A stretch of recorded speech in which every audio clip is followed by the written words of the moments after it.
Thank you everybody for coming along to this session. It's great to have so many people here. In the next 90 minutes, we're going to have a look from a number of perspectives at the relationship between the kind of move to online assessment in higher education over the last few years, sped up by the global pandemic, of course, and the kind of rise and changing nature of academic misconduct cases. So we're going to kind of look at causes, responses, consequences, potential solutions. So this is the first of 5 sessions hosted by EDN, the European Distance Education Network, and this session is facilitated by the Open University of the United Kingdom. We're going to have contributors from 4 institutions. I will introduce each of those as we come to them. We'll just have a quick look at the agenda, and you can see their names there. So we'll have 3 presentations, and then shortly before 2 o'clock, we'll move to a panel discussion where I have some kind of questions to pose our experts. And then for the last 20 minutes, we'd like to do with attendees a workshop session on Padlet, where we kind of canvass your views on some of the key questions arising from the issues discussed in this session.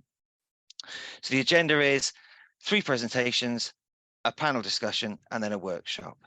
Because there are so many attendees, which is absolutely brilliant, we've had to mute microphones, but the chat function is on, and my colleague from Eden, Gabia, will be keeping an eye on that, and we'll try to feed some of that in during the panel discussion. So we won't have Q&As after each presentation. As I say, we'll try and feed in some audience points during the panel discussion and before the workshop session. So it's a lot to get through in 90 minutes, so without further ado, we'll move on to our first speaker, Michael Draper. So Professor Michael Draper is Deputy Pro-Vice Chancellor for Education at Swansea University in the UK.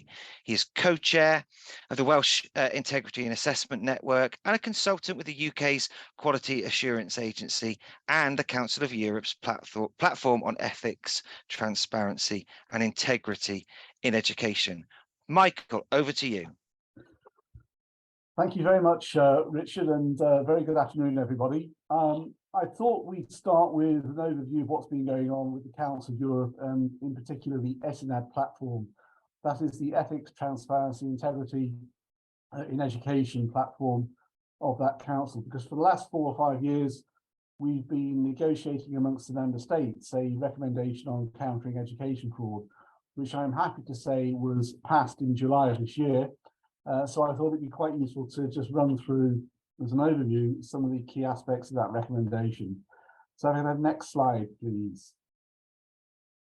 And the one after that, because that's my introduction. Thank you very much.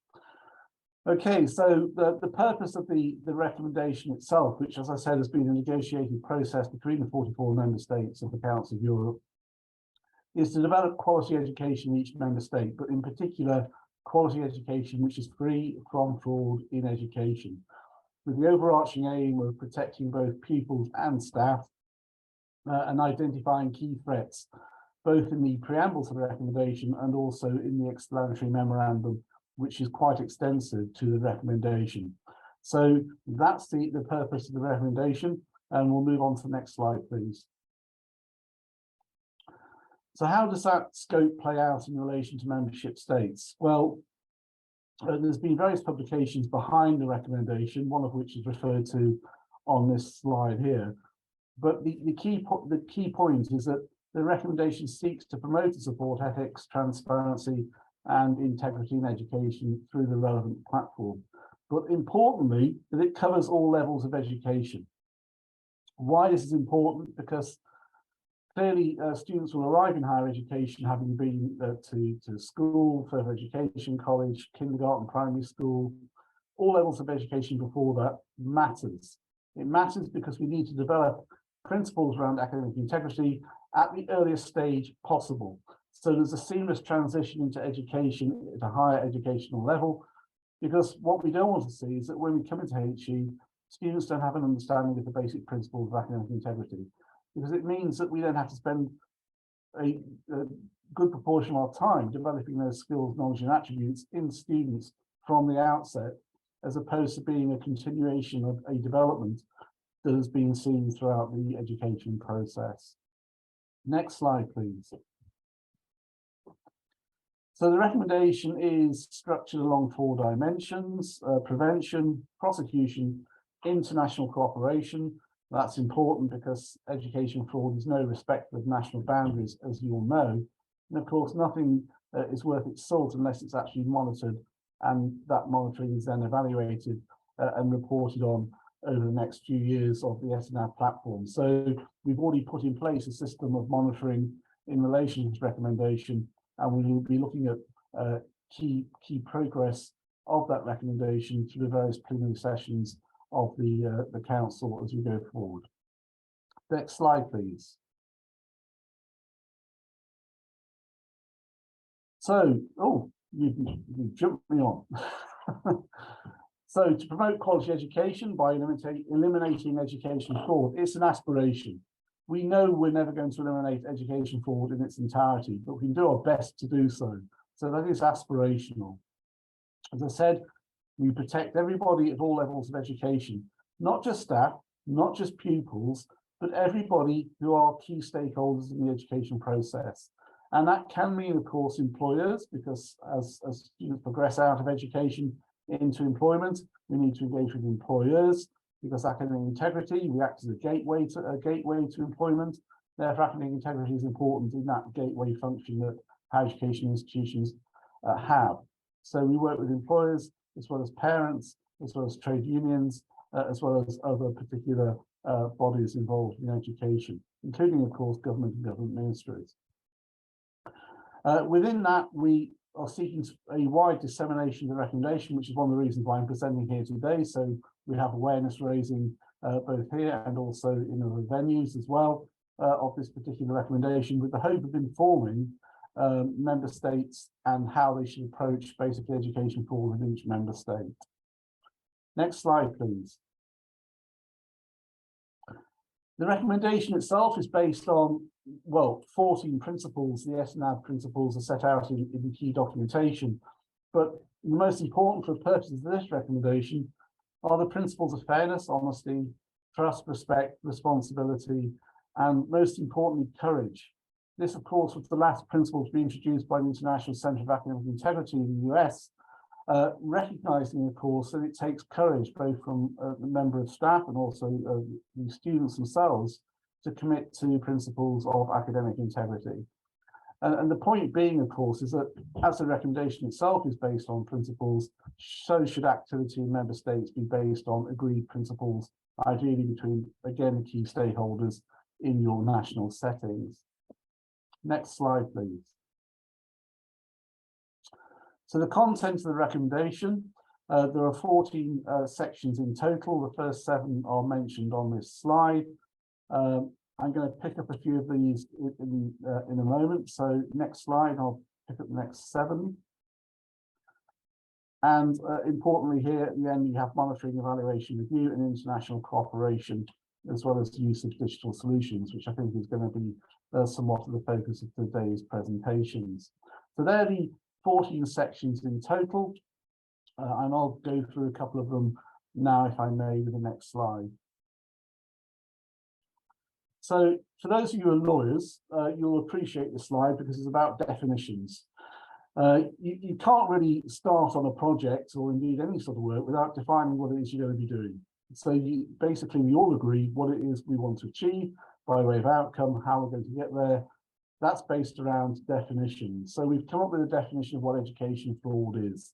So we can target our approach based on this particular definition. Importantly, it's defined as a behavior or action occurring in the field of education intended to deceive and obtain an unfair advantage. So it's important you recognize that obtain an unfair advantage. It's not just about deception, it's about somebody gaining an unfair advantage as a result of that particular deception. What I would also point out is that it's intended. So there's a positive act or intention to deceive and obtain an unfair advantage on the part of the individual concerned. Or in other words, mistakes don't necessarily fall within this particular definition of fraud. Inadvertent action or action by mistake. There has to be some positive intent to obtain an unfair advantage. And what this is really talking about, of course, is honesty. Is a person being honest or dishonest in terms of their approach to education fraud and what in fact they're actually doing? The breadth of education fraud is also set out in the definition of education fraud. It includes things such as diploma mills, those organisations which will sell you your qualifications, of course, visa mills, those organisations which will sell you the ability to actually study in a particular country through selling you a visa, essay mills, those organisations which will sell you essays, coursework, indeed PhDs, should you so wish to pay for one, from an organisation who will write these things for you. So a broad definition of what education fraud is. It includes these, but it's not limited to. So it includes these, but it's not limited to. So impersonation is included, as is plagiarism, of course, which is probably the most common form of education fraud, and as is the use of production of forged, plagiarized, or counterfeit documents, normally used in respect of qualifications or visas. On this slide, you'll see a table. What I should say, before we entered into the recommendation, we did some research of our own at the Council of Europe as to what the most common forms of education fraud actually were. And you can see that by far, the most common form of education fraud is plagiarism. Then it was at 33.3%. But you'll see that fraudulent qualifications and contract cheating were also widely reported amongst member states. Now, contract cheating, just to explain, is a bit broader than essay mills. It involves any agreement with a third party to undertake work either in whole or in part on your behalf. That can be from a friend or family member. It doesn't have to be a commercial organisation. Any agreement with anybody to supply work to you in whole or in part, which you will then go on and submit as your own for credit or as part of an assessment process. Next slide, please. We've also defined education stakeholders. We felt this is important to do this to show the breadth of the recommendation. As I explained a few moments ago, it's not just pupils and students, parents and guardians, but also employers and governors and education professionals involved in that, according as well as trade unions as well. But just a diagram emphasising that there's a broad scope to this recommendation in terms of those who will find this recommendation useful and those upon whom there will be impact of the recommendation. Next slide, Richard. Right, awareness and information. This is seen as critical to basically countering education fraud. Unless you know about something, you can't take action to deal with it. It's a trite saying, it's true. So that awareness raising process needs to take place within national settings. So member states are encouraged to provide guidelines on how to prevent education fraud at all levels of education. And I've given you an example here of what happens in the UK for the Quality Assurance Agency. They've issued contracting for cheating higher education. One example of that awareness raising. It's gone to all higher education institutions as a matter of course, but is also publicly available on their website should you wish to view it. The third edition has just been issued, probably about a month ago now, for reasons I'll explain in a minute. It's been updated, but it's important that member states do produce these guidelines through their Quality Assurance Agency or otherwise, professional bodies, etc., in order to raise awareness of education fraud.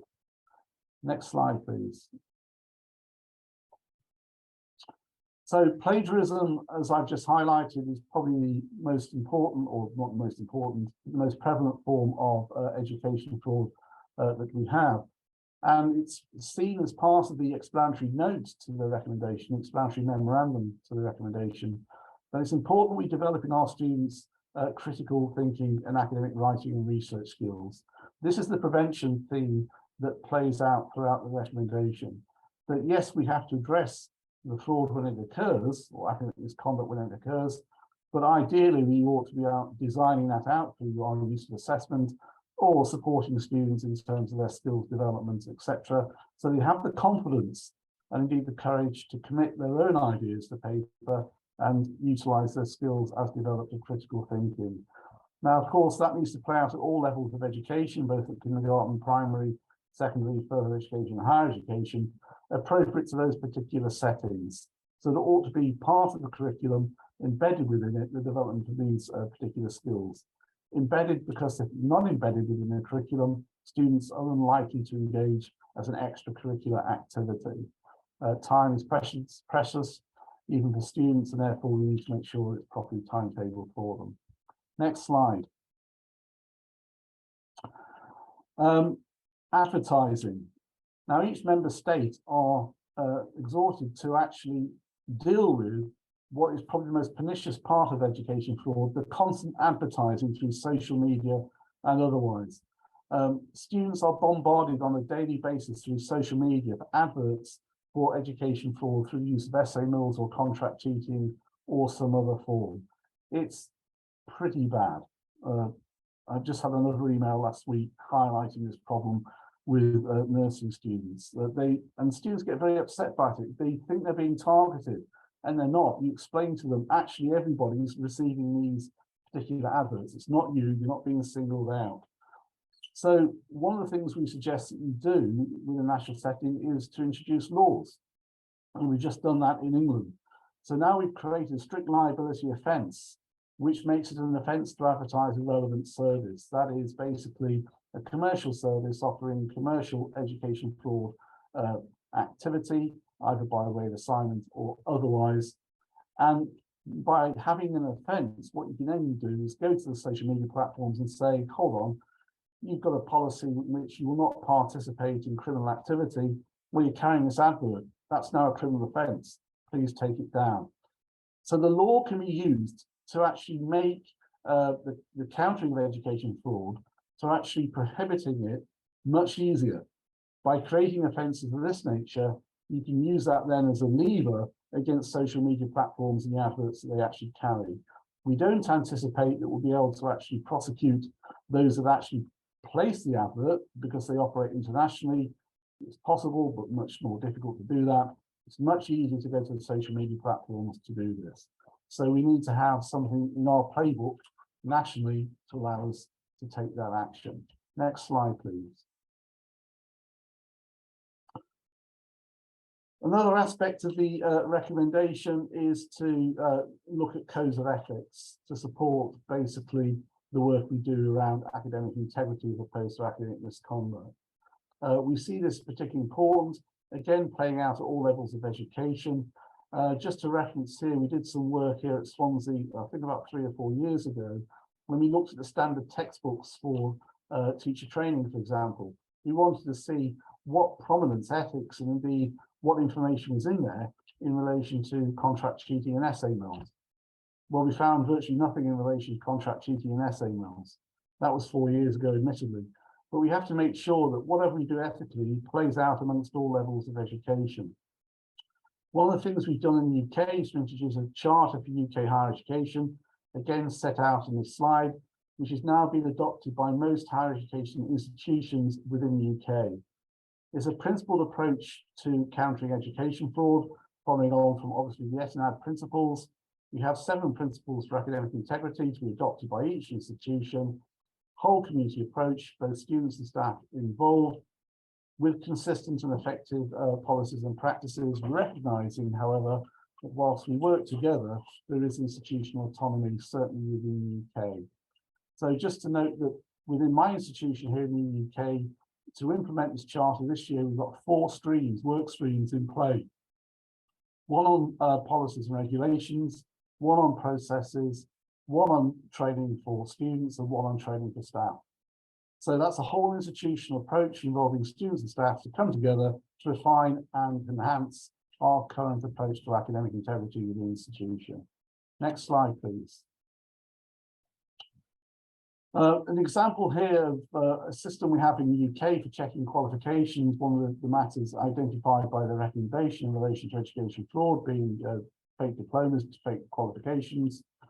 We need to ensure authenticity because they are relied upon by employers. We are a gatekeeper, as I said, to employment.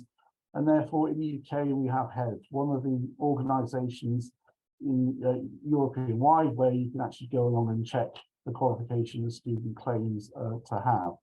So it's important that we have those processes within our national settings, whereby we can check qualifications of students, particularly from the employer's point of view.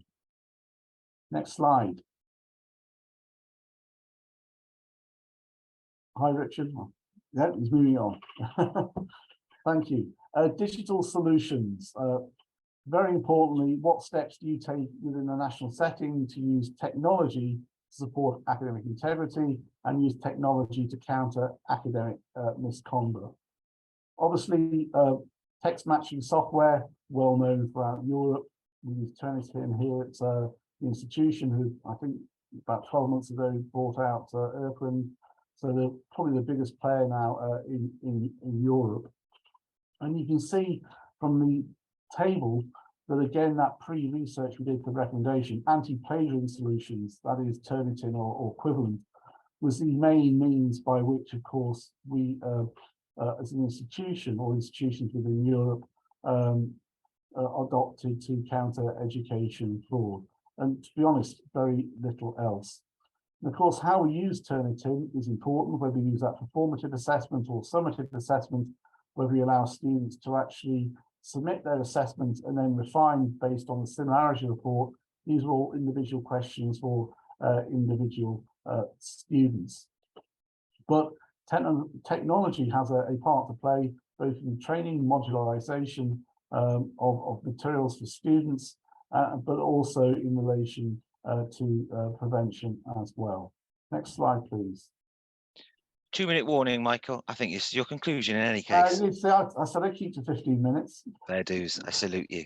Yeah, and therefore the final slide, the conclusion. This is a quote from Villano, who's basically the head of the education unit at Etihad. Two of my colleagues also on the working group. There are 6 of us. So Luke and Chiara are both from Italy. I thought this is quite a useful way to finish. Quality education is free of fraud and corruption. I think we can all support that. Contemporary societies invest a great deal of effort in the development of education systems driven by principles of ethics, transparency, and integrity. So we've got to get it right. Put the resource in. You've got to make sure that resource pays off. There you go, Richard. 15 minutes. Brilliant. Thank you ever so much, Michael. You covered a lot of ground there in a very small amount of time. We're very grateful, and you set up the rest of the session admirably. Thank you very much. We'll come back to you, Michael, for the panel session a little bit later on. So you're off the hook for a little while now. But we'll turn now to my colleague, if I can make the slides move on. There we go. Henrietta Carbonell from Unidistance Swiss, who is going to be talking to us, I think, with a kind of more focused lens at an institutional level about academic integrity and online assessment. So I'll hand over to you now, Henrietta. Thank you, Richard. And yes, I'll be bouncing off a number of themes that Michael's already covered. I'm really happy to be here, and I'm really happy that to have this format for the assessment for the conference, that it's a workshop, because I believe that we're all affected by the issue of integrity, both distance universities and traditional universities, and we need to work on it together because it's very much work in progress. There are lots of questions, not that many answers, as Michael also pointed out. Just a bit of background, because I am from a specific university which affects how we're dealing with it. We're a small distance university based in Switzerland, and we're trilingual. So most of our programs are offered in French and in German with 2 separate structures, and some of them also in English. Remote exams are definitely a hot topic with us at the moment. Our students need flexibility, as for many of your institutions, they work, they've got caring activities, they're professional sports people and so on. So they need flexibility, and they also want a high quality recognized degree. So it has integrity is important there. And how do you balance these two? I'll go over a little bit over the challenges and then discuss some of the solutions that have been suggested, and look at what they mean, perhaps taking a little bit of a different perspective than usual, and then come back to what we're doing and ask a few questions. So in the next slide, I talk about the challenges. Michael already mentioned essay mills, essay banks, plagiarism. There's also one big issue with us is people working together. So that was mentioned. But if they were doing exams online, are they doing them alone or not? New here as well, and I posted 2 examples, is the AI software, Moonbeam, who seems to manage to make amazing essays with an outline and a very well-written essay. They're not the best in the world, but they're pretty good quality to start off with. And here on the right, you see photos of houses. And again, this is an architect who was pointing it out. Now you can give 3-4 words, and artificial intelligence, in this case, Midjourney, comes up with practically a limited number of possibilities around those themes. So AI is going to be the next big competitor for offering support to our students, I think. But these also raise a number of questions. When you look at job applications, one of our jobs at universities is to train students for the professional life. And when you look at job ads for jobs, teamwork skills are always there. Any job you want to do practically requires teamwork. But we consider that our students are cheating when they do teamwork. We think that they should be able to do things alone, and we tell them if you're asking for help, it's bad. Whereas when we're working in my own work environment, if I don't ask someone to edit my work, if I don't ask someone to review it, or I don't discuss it with my colleagues, then that would be bad practice. So we're sort of sending mixed messages here. Also, today, our students, as we do, we work with computers all the time, on the internet all the time. Does it make sense to take away the computer and ask them to handwrite a document for 3 hours, when in real life that rarely happens? So we need to think about what we're really trying to measure, what our students really need to know when they come out of university. What should we be assessing? However, this does not mean that we should let them cheat. Cheating, by definition, is ethically a problem. It's deceiving, it's unfair. We can't accept cheating, but perhaps we have to redefine it. So on the next slide, I want to highlight that academic integrity is essential to what university life is about. It's not a nice to have. It's not an extra. You have to do that while you're here. It's really central. As you see, an Austrian minister had to resign because she was accused of plagiarism. It's happened a number of times in Germany. There's someone who's actually going out after people for that. It's a serious problem for your professional life, but it's also a serious problem if you're a scientist and you're cheating on your data, cheating on your results. People might die from it. Think of COVID and the issue of trust on different medicines and different tests. So it's a real question. It's a pedagogical question. It's not a question of not getting caught, but of core values that we share and we need to develop in our students. So what can we do about it? On the next slide, we'll see it's about our first answer, and it was the same in the previous presentation. See, the first answer was anti-plagiarism technology. This time it's online proctoring for us. A lot of universities went towards online proctoring during the pandemic. And still today, I get messages regularly offering services that traditional universities are trying to develop online proctoring systems for use in the university itself. This is apparently a straightforward solution, not that easy. If you, on the first, AI is often biased. Can you click once, please, Richard?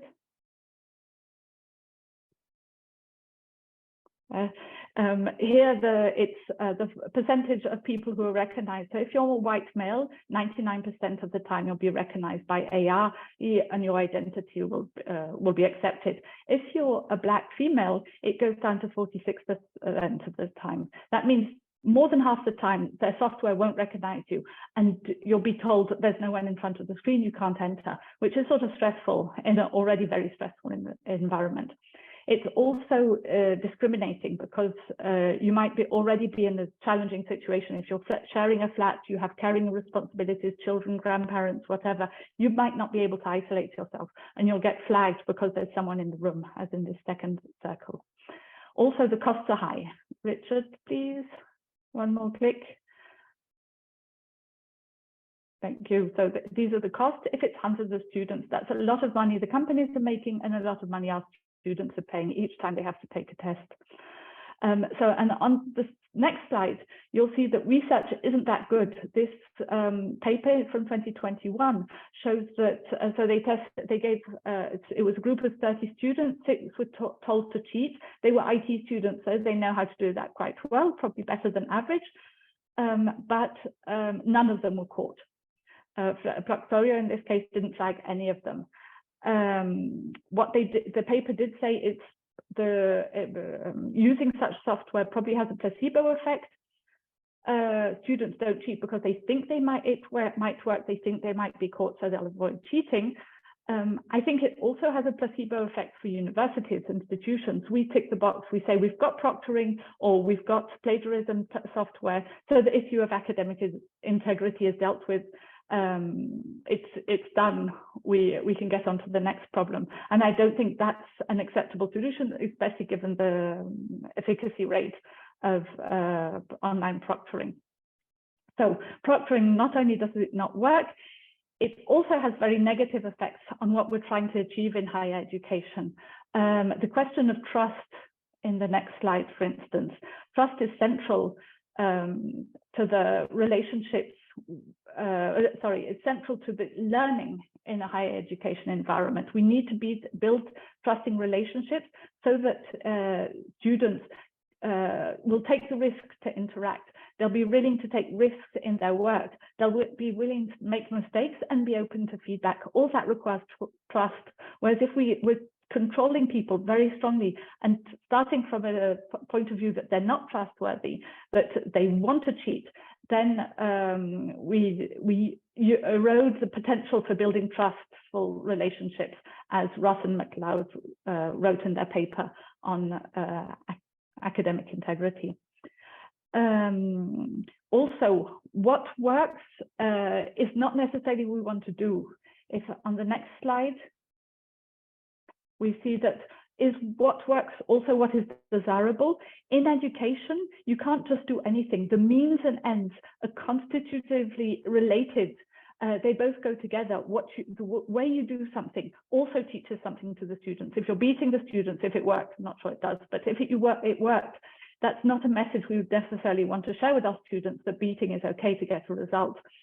In Carr's article, the mean we use contribute qualitatively to the very character of the goals which they produce. And so this is particularly important in a surveillance society. The next slide shows what's happening in the workplace. These are real companies that really exist, and they're not only in low-end companies of telephone services or something like that.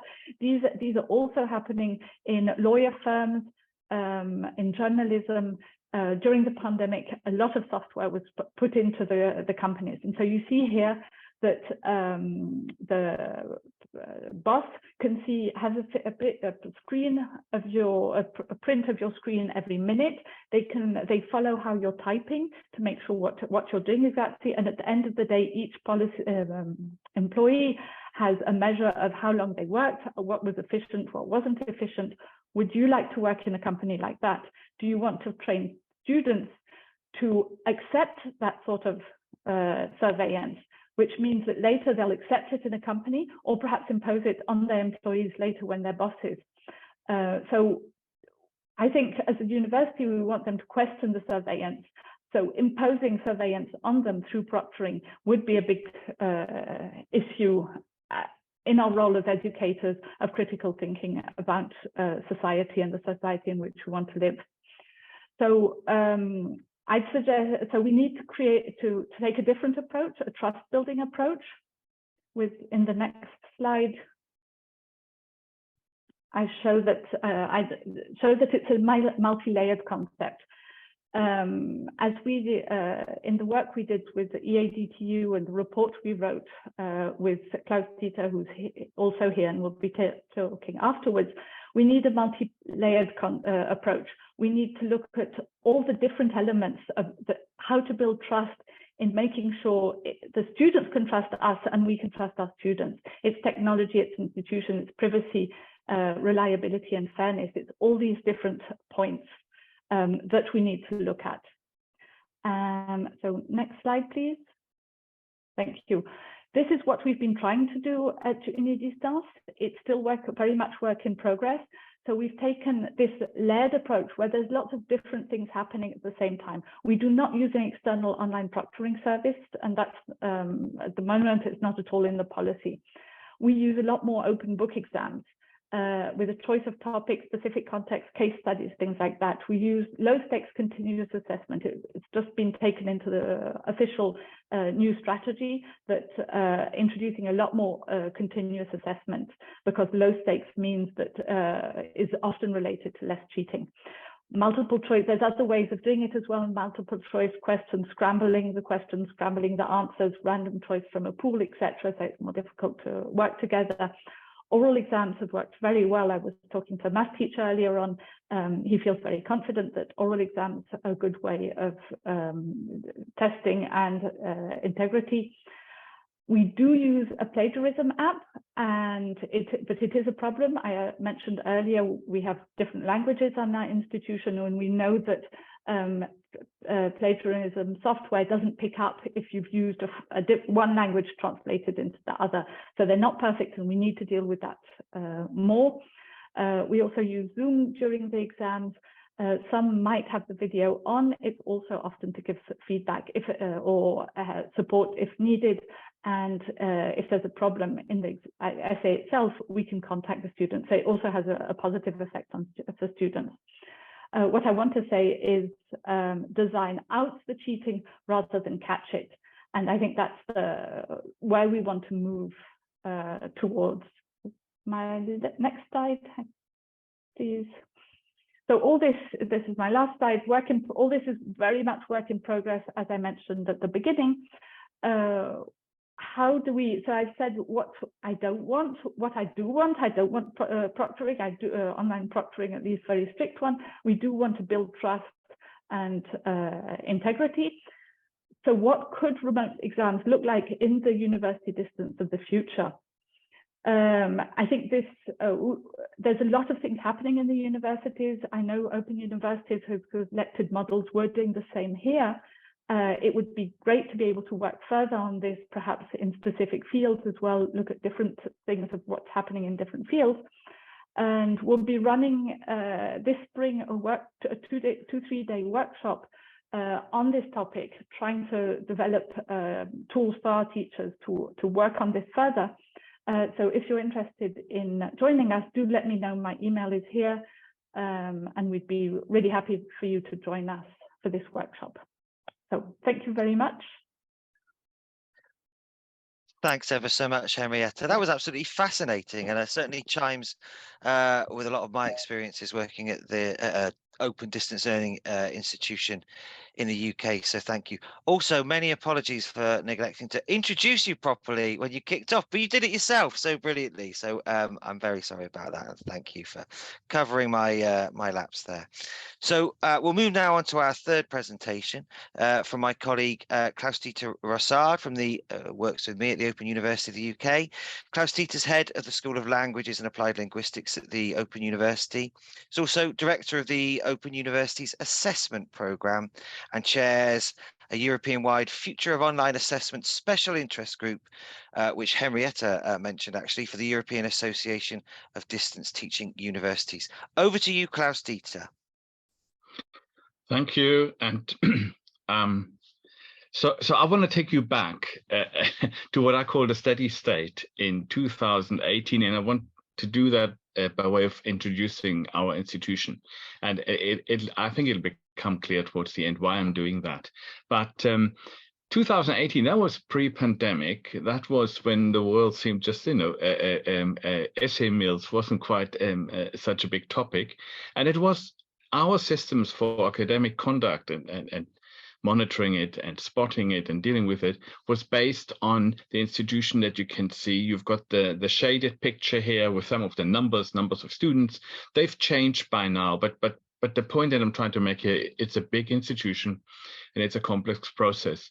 The 5 bullets tell you a little bit about the kind of students that we have. And if you sort of read across these 5 bullets, we're talking sort of a less academically, like we call it in the UK, less academically trained, out of formal learning for a while in terms of age and to 25 plus, less privileged and certainly time poor, with most people being in work and maybe even having families. So all this has a bearing on what students do with assessment and has a bearing on how we design our assessment and how we look at performances. Next slide, please, Richard. So again, just a couple of numbers to the left where our students come from, and there's really no reason why Northern Ireland is singled out in red here. It's just that the other countries decided they liked black better when I submitted it. Just to get a sense of engagement, and again, numbers, 45,000 users of Moodle per day, 381 phone calls and 165 emails. This gives you a matter of operationally, whatever we do in terms of assessment, if we don't communicate clearly to students, we'll have more phone calls, we'll have more emails. You see the number here, 1,300 students in prisons and secure establishments. That's where we need to do a lot of manual override and manual processes. And we have to do it. There's no other way.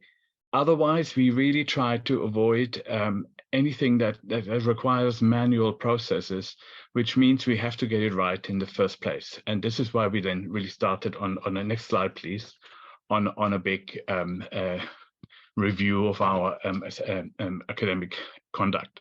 Now, just quickly, exams. We had in 2018, 350 modules a year assessed, of just over half of our modules. The other ones had end of module assessment already, which was online. Now, it would be very tempting to just say, let's go back because exam is considered the gold standard. We know it isn't, but it's one of the safest ways to ensure academic integrity. On the other hand, it's also a very stressful experience for students, and we know that there's plenty of research about that. And if you look at the scale of where we're operating with these exams, even we've now been online for 3 years, and we're trying to work out what's the best way of doing online exams. Even if we wanted to go back, it would be a really, really complex operation, and one that isn't terribly student friendly. And I think I'm trying to make the case it's not even institution friendly because it's complex, expensive. So it's really, really important that we explore online exams and get the systems right. Next slide, please. I don't have to say much about the next one because that's the integrity charter that Michael already pointed out. And I think just if we look at the layers here in the middle, the horizontal, we have the engagement, engage with and empower students, and similar with staff. That's clearly what we need to aim for. The holistic approach, I think you will detect in the kind of slides that I'll show just in a moment. And I wanted to raise the awareness of the scale of the operation, just so you can see how important it is to be consistent and effective in our policies and practices. And let's go straight in. The next slide, please. So it was interesting to hear when Michael said what he's doing at his institution. I think we all come up with the same solution. So we have one strand work stream on process on roles, and we want to support the student journey through an efficient and effective academic conduct process that's transparent and timely. And second is the policies and tariffs to ensure academic contacts are referred to for investigation appropriately and students receive the right outcomes depending on their level of study and type of offense. And I'm sure that, you know, all these points have sort of rung through in the previous presentations. Good academic practice and student support. This is to develop students as academics with integrity and supported with tuition, curriculum and assessment design. And a fourth strand is the strategic direction for the university, and that's aimed to play a sector leading role in preventing, detecting, and addressing poor academic practice. Now, sector leading isn't always leading from the front. It's also leading from behind by creating the kind of forums, the discussion, the spaces where exchange and sharing can happen. And this event here is very much one of those. And a last one, a very bounded one, is providing students access to Turnitin, empower students to give their best original work. And there are lots of discussions that need to be had around that. But this review really made it possible to speed up that process, our discussion in our university. Next slide, please. So I've just got 5 slides here for each of the work streams, and as I talk about them, you can quickly read through it. At the top, we always have a bullet that tells the bullets why we're doing it. So we've seen, like other institutions we now have as well, a spike in cases. And that has a big impact. Once somebody is determined, or there's a suspected misconduct, we have our existing systems, and they're far too clumsy, too heavy in many ways to deal with a much larger number of cases. So that needs looking at. But also, what happens if we have made a verdict, and how can we help people to improve? And often what we tell students to do, or the offer that we make to them, is there's not a whole lot of take up. So new approach will be, and this is all work in progress, a baseline of set materials for tutors, and they can then cherry pick the content which is appropriate for their students. There's at the moment a lot of it is one-to-one. We want to experiment with other approaches, group sessions, broadcast events, batch courses, different options for different situations. And intriguingly, can students be given the power to choose? Can they make the right decision? And if they can't, well, can we help them make the right decision? And finally, improve student-facing info about conduct investigations. So be a bit clearer about what have we found out, what gets students wrong very often, how many cases do we have, that students can also learn from that. The next slide, please.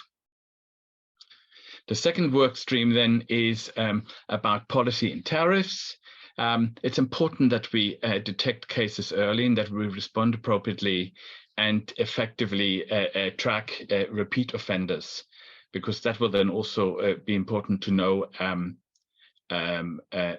what to do in individual cases. And this may sound really basic, but if you have several different university systems where you have the conversation with the student is logged here, the Turnitin report is somewhere else, to get that all together and then have a picture of an individual students, that can be difficult at scale. So and the other risks and drivers have already been mentioned. So we want to strike a balance between supporting students who need the guidance and ensure that where there are penalties needed, that they are consistent. We want to be mindful of where in the journey a student is. Is it at the beginning and their first year studies, where we actually have the most cases of what we then call accidental plagiarism or accidental misconduct? But there's also the dangers of students being woed by services and they're not sure. We need to really up our game on that one. Be clearer about the different types of academic misconduct, which has rewritten our policy on that. But this will always be work in progress, and we need to react to what's happening externally.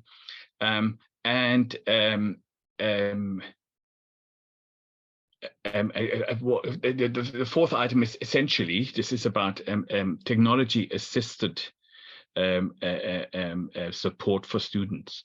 So Turnitin is one way, but we are thinking of, and I'll talk about it in a moment, we're thinking of other ways of supporting students at the stage of their learning and then prior to submission. Next one. So the academic practice student support, we are moving from what traditionally was more like, let's catch them out.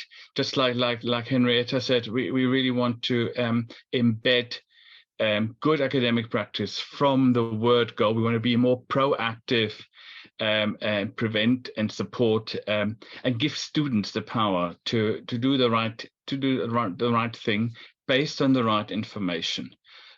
We're committed to asking students much more about how it lands, and we have done some of the bits, and sometimes it's just the formal letter that tells them, we have respect to engage in some misconduct, can be really frightening. And again, what Henrietta said, it's not that's not conducive to the relationship between student and university, and certainly not conducive to their learning.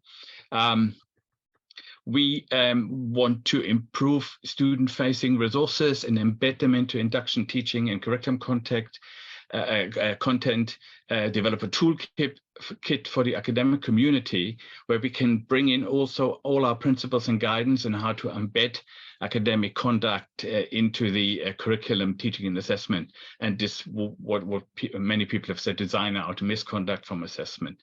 And then, of course, we have tutors who have our 5,000 tutors or so who have direct contact with the students. We want to help them to support their students better. Next one. And this is now the one about the strategic direction. There was in the past, I think, the danger, given our size and difference to other universities in the higher education, certainly in the UK, that we fall into the uniqueness trap. Yeah, so we are so different that everything has to be different, and then you're suddenly very working in your own little silo. We always have engaged with the sector in UK and Europe, but it's often been incidental and uncoordinated, depending on people knowing each other and telling each other. This strand here is working as a conduit between internal OU activity and related to academic integrity and sector-wide discussion and outside. That's why we want to work with EDEN, with EODLW, other institutions. It's clear that we design our work on the Academic Integrity Charter. We've commissioned a literature review in sector-wide practice, and we want to present that sometime in the new year. And we're a bit ambitious, but we'd like to come up with some kind of report, what academic integrity might look like in 2030. And we would base that also on other OU initiatives at the moment about the future of future online exams delivery. There's a big project going on. We are implementing a exams software. Wiseflow is the software is called, and we learn a lot from that. We have done quite a bit of assessment future thinking, and also starting to consider AI in assessment and teaching and learning. And the final one, and that's just really Turnitin access to students. We've talked about it for a long time. We've used it for a long time, but it wasn't joined up. So it was academic conduct officers, module teams, but not the associate lecturer and students. We want to change that. We know that most of our cases is accidental plagiarism. If we can give students that ownership over that, so that they can address the accidental, I think that will be a great solution for both the students and the institution. So giving the ownership, giving access to all stakeholders, coordinate it, make sure there's enough guidance and training available. Of course, the more you use it, you need to then also, if you have like 175,000 students, you need to have the IT help desk facilities and student support facilities to help them if they're not sure what to do or how to use it. And at the moment, we have a target date, February 2023, where we start implementing it incrementally. So just to sum up, in a way, I wanted to tell a story about academic integrity can also be a matter of scale. I hope that became clear. And it's a matter of student demographic, the kind of students do you have? And in the end, what we're aiming for is to embed academic integrity in all our learning to be able to bring higher education to ever wider population, no matter where they started. And that's all for me. Thank you. Thanks ever so much, Klaus-Dieter. That was a really informative kind of run through driving the nuts and bolts of change at a large institution. So thank you ever so much. Now we're going to move on to our panel discussion. Carlos, do we have Robin with us? No, he wasn't able to join. His Zoom is frozen, is broken at the moment. He's trying to get it back. Okay, thank you, Carlos. So we were hoping to have another colleague, Robin Crockett from the University of Northampton, to join us for the panel session, but unfortunately he's experienced technical difficulties. So we will just speak with the panel that we have, which is Michael, Henrietta, and Klaus-Dieter. Now I got three questions I want to pose to the panel, and I will direct each of those questions to a different panel member. Once their first panel member has answered the question, I'll invite one other panel member to speak to it if they want to, and then hopefully we'll have a few minutes towards the end of the panel session for questions and comments that people have made in the chat. And I believe Gabia, you're going to feed those in for us. So I will start with the question. Can I ask Henrietta, sorry to put you on the spot, Henrietta, why do you think students cheat? And how can we kind of raise student motivation not to cheat? So if you could give us a pithy response to that one, that would be lovely. Yes, I'd love to have the answer to that one. Why do they cheat? Lots of different reasons. I'm not sure I know them all, and there has been some good research done amongst other places, Deakin University in Australia. I don't have all what they said in front of me, but I know high stakes is a big issue. So continuous examination helps avoid that. If you have a final exam that's going to determine the rest of your life, the chances might be higher that you'll try to get some support. Limited time. I know especially with our students, if you tell them, well, you have to hand in something at very short notice without them having to being able to organize themselves, that would be an encouragement. Students who don't know their teachers have been shown to cheat more. If you don't have a relationship, if it's sort of not meaningful for you, the whole process, that won't help with cheating. Work that they don't feel is meaningful, that the students don't feel is meaningful. If they don't, what's the purpose of this? I don't have time. I can give it out. I must say we don't have the same issues as essay mails in Switzerland, as far as I know. I did ask my children whether they knew if someone had used them. She said never heard of it. And she told me I've done the same thing on other things. I know there's cheating going along, but essay mails, that sort of thing. I looked online. There's services, editing services. Essay mails aren't something. She's never received an email pushing it. So we don't have quite the same environment yet in Switzerland. So there's no push to cheat. But there's definitely these other aspects. So these are some I can think of. How do we raise motivation not to cheat? Don't make the high stakes exams, continuous examination. Make it open so that they can organize themselves to the time. That it's not a last minute work, very important to hand in. That they have time to do it. That create this relationship. You know your students. You know what they're capable of. You've followed their work throughout the process. If you've seen them, the first draft, the second draft, the final one, there's been feedback, there's been discussions. That all helps.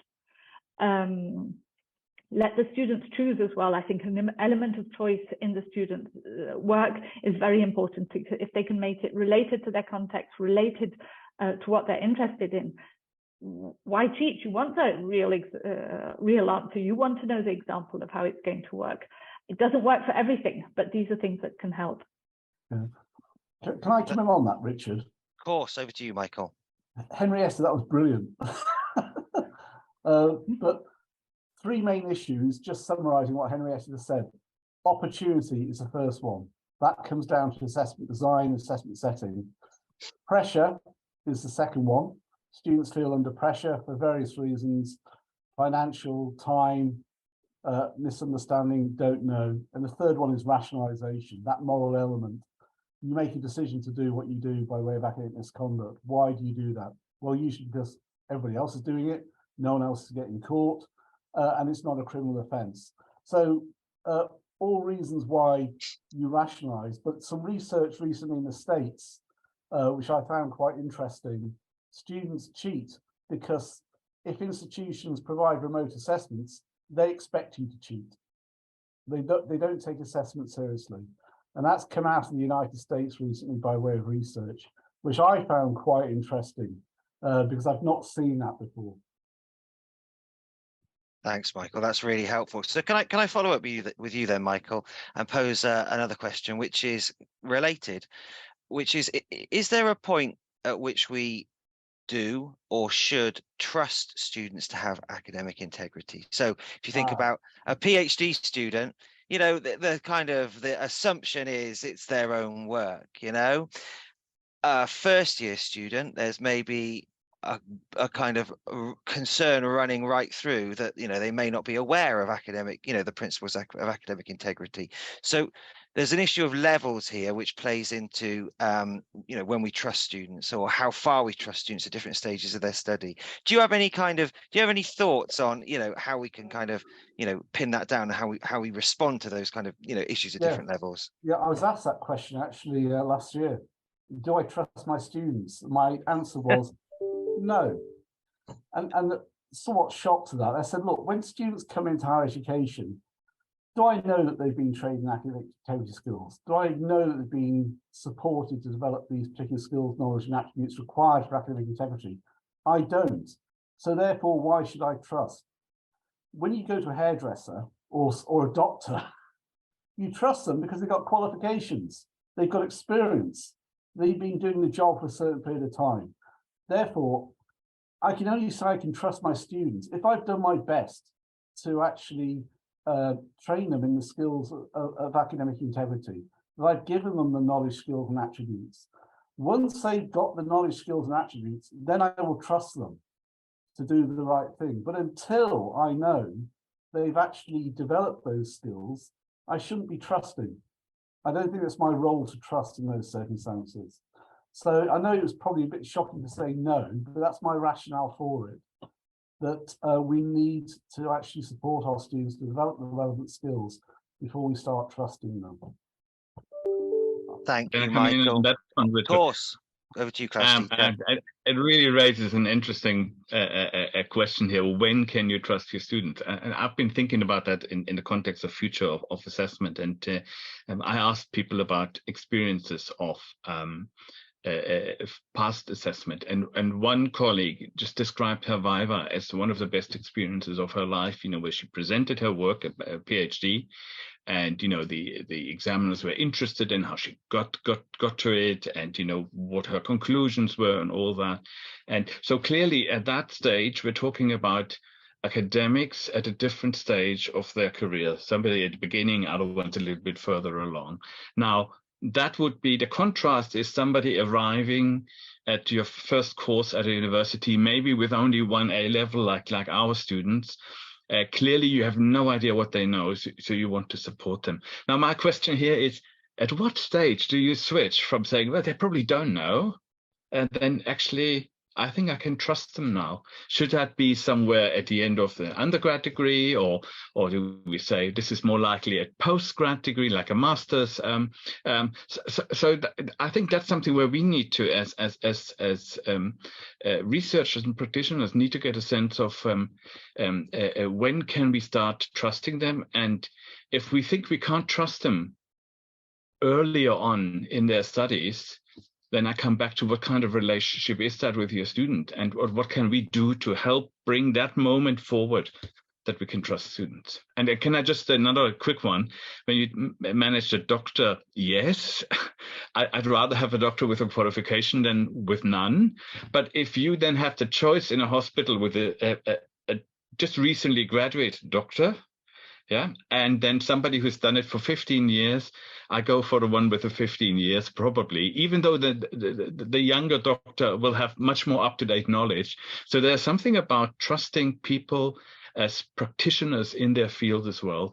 So these are just my thoughts. Thanks, Klaus-Dieter. That's really, really interesting reflection. So, I mean, you talked a little, you touched there on the kind of the future of assessment. Can I ask then? Can you put your get your crystal ball out and have a think, have a guess? What, with particular reference to academic integrity, what might assessment look like in 10 years' time at university? Yeah. So again, this comes out of work that I've done about the future of assessment in general, and that affects academic conduct. I've recently put forward a stronger focus on student well-being. So if we can assign assessment that isn't frightening anymore, that takes the anxiety away, and instead replaces it with excitement about being able to show what you've got. I think that would be a very strong preference for me. I'd like to see that, and we have some evidence when we during the pandemic, we cancelled about half of our end of module assessment in June 2020, just to help students, to get through a very, very difficult time. And most students really supported it. We know that, but there were quite a number of students who said, "Oh, you robbed me of my chance to show what I've got, to show what I've learned." And I would like assessment to be always of that nature, where people can, without fear, can show what they've learned. They can present to themselves and whoever marks it what they have achieved. And maybe the other thing is, I like taking examples from the world outside. So I've been doing Duolingo courses. Maybe some of you have as well. And in a way, every interaction Duolingo with you, it's all automated, is a test. They ask you a question, you have to answer. Now you can look up, you can do anything or everything. You can test yourself whether you know it already, or you look it up and then put the right answer in.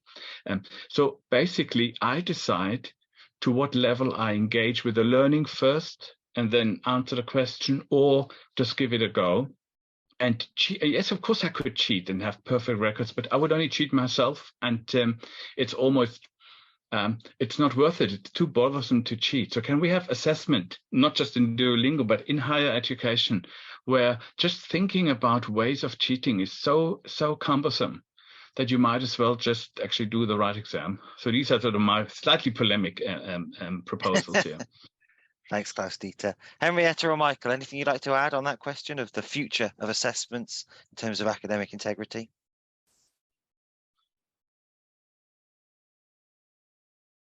Henrietta, do you want to say anything? I agree with Klaus-Dieter. I think a more variable approach to assessment at program level. I think the move away from module level assessment may be coming, certainly in our institutions, towards more program level based assessment with a mixed approach. I see multiple choice questions playing a stronger role within certain disciplines, simply because here in the UK, how we train lawyers, I've been part of the process developing the solicitor's qualifying examination for law, for example, which has moved entirely at stage 1 to multiple choice based questions, albeit around a very complex STEM best answer, as opposed to lucky monkey type approach to choice. Why I like the idea of multiple choice questions, I did some work with one of my colleagues here, Professor Phil Newton, who's a neuroscientist, a few years ago. And we were looking at the development of memory within students, retrieval practice. And if you get students to actually create their own multiple choice questions, then the knowledge that they use to develop those questions moves from short-term memory to long-term memory and stays with them. So when it comes to assessment time, they're more likely to actually remember the information. So multiple choice questions, I think, have a role to play both summatively, but also formatively, and in students preparing for assessment by developing their own MCQs. I think that's got a role to play. Yes, as people said, vivas, role presentations, etc., have a part to play, depending on scalability, of course. Although, I do say, well, look, it takes you 15 minutes normally, at least, to mark a script. if you spend those 15 minutes assessing a Bible, assessing a presentation, well, that's the same amount of time, and you're getting the assessment done there and then, and developing another skill set. So I think we need to have a rational and honest approach, I think, to some of the questions around assessment. But I think, yes, definitely more variety in assessment. Thanks, Michael. And this comes back to what Henrietta was saying, I think, about, design it out, don't catch it out. Gabby, we got a couple of minutes. Is there anything that's come up in the chat that that's bubbled to the top that you think would be useful to pose to the panel? Yes, we have some questions to each of the presenter, but if we do not have so much time, maybe I can read some of the remarks. For example, that would be very helpful. Yes, please. To Henrietta Carbonell presentation, there was a comment from Irina, who said that critical remarks and experienced research shared about using proctoring are very important indeed. It serves good advice to member states and experts. That was her remark. Thanks, Gabby. I don't think we got time for individual panelists to respond directly because we need to move on to the workshop session. But yeah, if you could just read a few more out, that would be very useful, I think. Grist to the mill for panelists and for attendees. That would be great. Thank you. Also, there were some questions regarding such things as cheating. Someone asked what kind of students, bachelor, master, or PhD students are more interested in cheating in general. Are there any statistical data regarding this? Maybe some quick answer to this. I think there probably isn't a quick answer to that. And what we're going to do, just so attendees know, is we're going to create a kind of summary document of this session, of the key points from the presentations and the panel session and the workshop in a minute, including the chat. So that will then be circulated to everyone who signed up to attend. And some of the questions that are being posed in the chat, will then go on to feed into the kind of further investigations of panelists and contributors. Anything else, Gabia? Yeah, there was one question in the beginning of our session. Arosha Bandar asked definitions. I know that the list of activities is not intended to be exhaustive, but is the exclusion of digital tools like digital paraphrasing, summarization tools intentional? That's one for Michael. Michael, actually, do you want to just answer that one quickly? I think that's to do with your pie chart. Yeah, I mean, that was to do with the definition, although we do have a separate section in the recommendation in relation to use of digital tools and technology. So you're absolutely right. It's not meant to be exhaustive. Good. Thank you very much. Okay, that's very helpful. Thank you, Gabby. And as I say, we're going to summarize the kind of outcomes and the key points of the entire session, including the chat and including the workshop, including the panel, and we're going to circulate that to everybody. So all the comments that haven't been read out from the chat, from the Q&A, will not be lost. They will feed into that summary. What I'm going to do now, though, is I am going to hand on to my colleague Klaus Dieter for the last part of this session, the last 20 minutes or a little bit less, where he's going to run you through a little bit of a kind of attendee contribution, a workshop session, if you will, using Padlet. So Klaus Dieter, over to you. Thank you. Could you just show the next slide, please? So I'm not sure if you ever have used Padlet, but this is an online space where everybody can join. And I've put the link to it in the chat. So please just click on that and you get to that page. And we've put four questions here. How do you, and that's maybe you and your institution or personally, if you have some thoughts, how do you discourage students from academic misconduct in your institution? Second, how can we help students with past misconduct record to avoid it in future? And the third, what can higher education institutions do to address impact from SA mills and cheating services? Any concrete suggestions from your institution? And then the fourth one is any other thought. This could also mean, well, you haven't asked this question. What about that? Put it in there.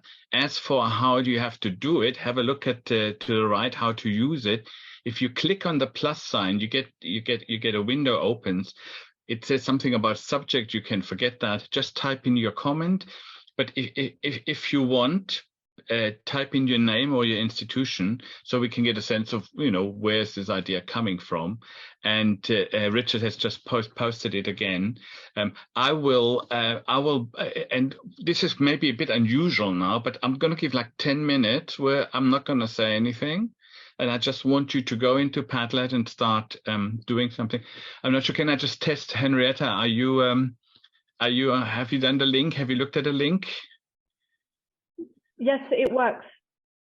Do you want to just write something and then I'll see how? I know things are coming up here. I think so. Yeah. Please. Okay. I'm just it's just come up already. So people are starting. So 10 minutes. I'm going to shut up. We're all going to shut up. It's just right.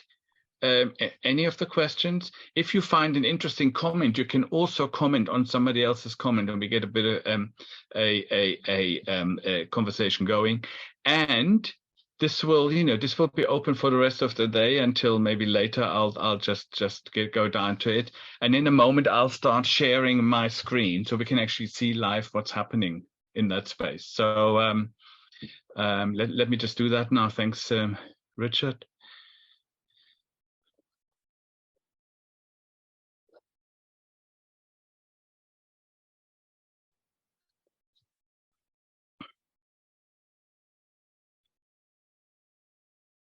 So can I just check, Richard? Yeah, we can see the screen. Yes, you're sharing it now. Yeah. Sorry, I was muted. Yeah, that looks good to me. Yeah. Okay. So just keep it coming, and if the writing is very bold, then you've written in the subject line. If it's not bold, you've written in the content. It doesn't really matter. Information is information. So so we'll just I'll just be quiet. Everybody, just come up with your ideas. Right? What comes to mind?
Okay, so I'm going to read back a little bit of what I'm hearing. So if I had to give the questions popularity status, and the first one wins, but this could be just because it's on the left. Who knows? Let me just go to the top and just read out a little bit. Keep writing. So how do we discourage students from academic misconduct in your institution? So it's the academic integrity awareness and training that's been also mentioned by both of our the other speakers here. Student voice, informative assessment, write questions that do lend. Not use existing case studies or well-established organizations. So this is about assessment design here. Yeah, course on academic ethics and integrity at all levels of education to make that a much more integrated experience. Clearly articulating support available for avoiding misconduct and penalties. So that's, in a way, that's putting students in the driving seat by them knowing what they can do. Lovely here, trust building. So Henrietta, that feeds through what you've been saying. We have here something from University of Zagreb, raising awareness that plagiarism is bad. Punishment should be clear. That's a little bit what Michael also said.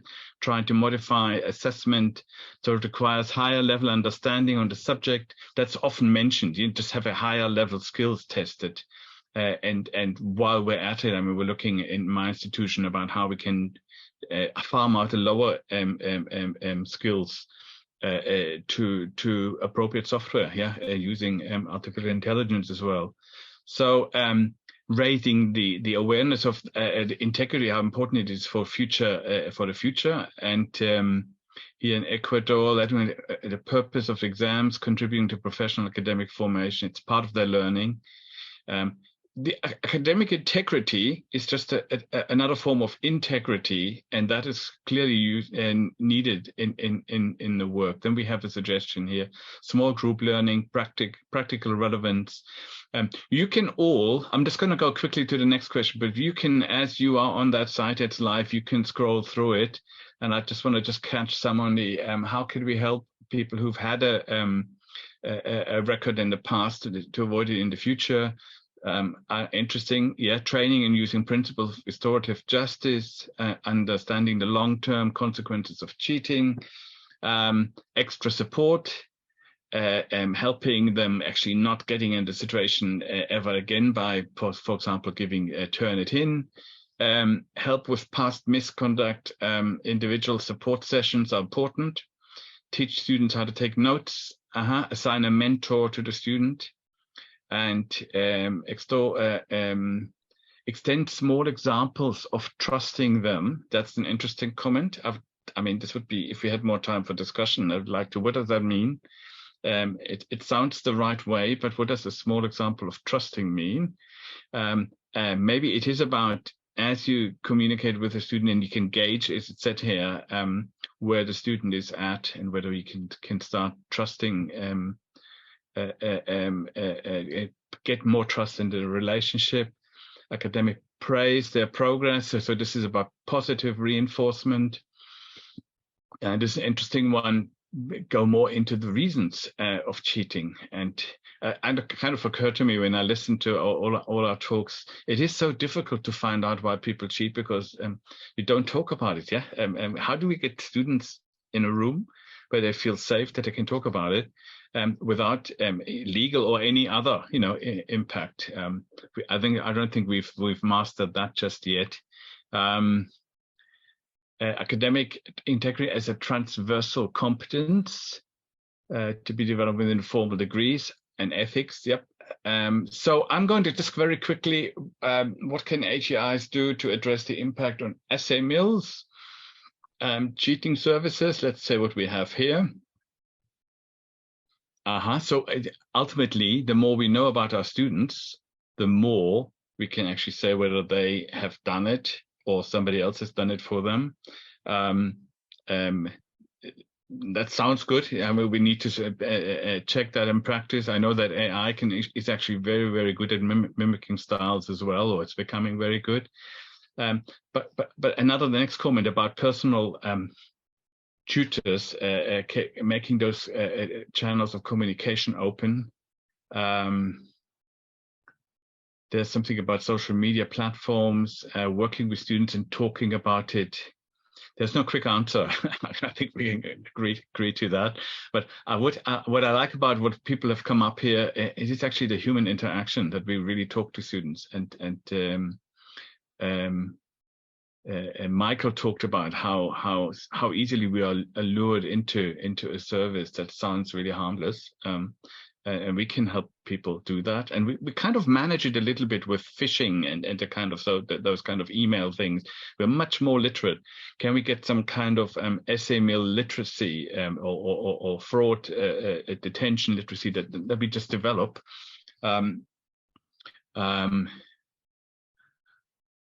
This is provide clear ways of students to whistleblow. So if we have a trusted relationship with a student, even when they might have engaged with it, and I think the danger of blackmailing was mentioned somewhere, was in one of the slides, and that's a real thing. So, but the more we have a trusted relationship with students, that they can come forward and either say, well, I've noticed something, or I think I made a mistake, I engaged with this.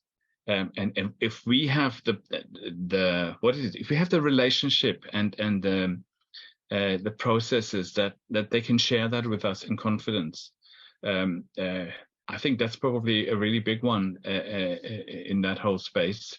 And I'm just looking at other thoughts. Something about multiple choice questions, and there's quite some comments here. Largely in-person invigilation, students are capable of learning thousands of MCQs by heart. Well, if a student has learned 1,000 of those and can answer them all, arguably they've managed their learning outcomes. But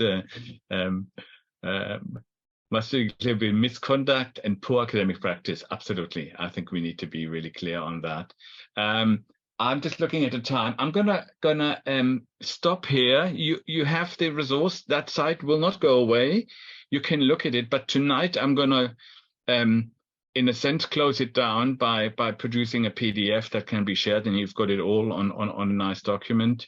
And that's part of our output for this. I just want to say thank you for really engaging and bringing in so many different perspectives. That was really, really exciting. And with that, I hand over to Richard for final concluding remarks. Thanks, Klaus-Dieter. I don't really have any concluding remarks beyond to say thank you ever so much to our presenters and contributors. Thank you so much to our attendees for coming along and engaging so enthusiastically in the Padlet. Apologies that we weren't able to respond directly to the questions and the comments. We will be circulating, as I've mentioned, kind of a summary outcome of the whole event, and hopefully we'll be able to reflect some of kind of your input in that, and there'll certainly be a lot from the Padlet in there. So yeah, I think it's been a really useful 90 minutes. I've certainly enjoyed it. I hope you have. Now everybody can have a lovely afternoon, going to meetings, answering email, living the academic life. Thanks everybody.